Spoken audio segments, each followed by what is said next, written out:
Teror kelompok Tentara Pembebasan Nasional Papua Barat atau TPNPB kembali terjadi di wilayah Provinsi Papua Barat.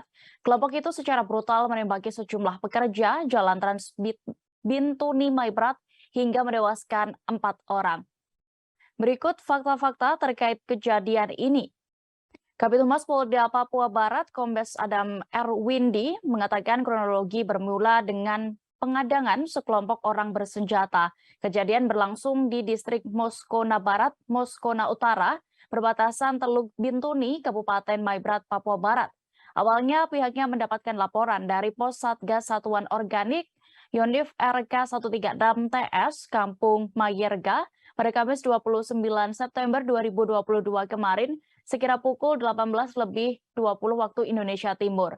Sebelumnya terdengar suara rentetan tembakan saat para pekerja sedang membuat jalan di Kampung Majni menuju arah Moskona Utara. Para pekerja yang berjumlah 12 orang merasa ketakutan dan langsung melarikan diri. Autor penyerangan brutal dilakukan oleh TPNPB yang dipimpin oleh Arnoldus Yancen Kocu. Pengakuan ini disampaikan oleh juru bicara Tentara Pembebasan Nasional Papua Barat, Organisasi Papua Barat atau OPM, Sebi Sambon. Sekelompok bersenjata mengadang truk yang ditumpangi korban hingga membantai mereka.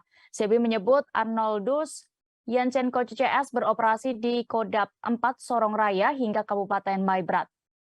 Sebi Sambon mengatakan pihaknya meyakini 4 pekerja yang tewas dibantai merupakan intelijen Indonesia. Selain itu, tentara OPM juga menembaki para pekerja saat hendak lari menyelamatkan diri. Bahkan pasukan OPM juga membakar 2 kendaraan truk dan alat berat ekskavator. Hingga kini jenazah para korban masih dalam penguasaan pihak TPNPB. Terima kasih sudah nonton. Jangan lupa like, subscribe, dan share ya.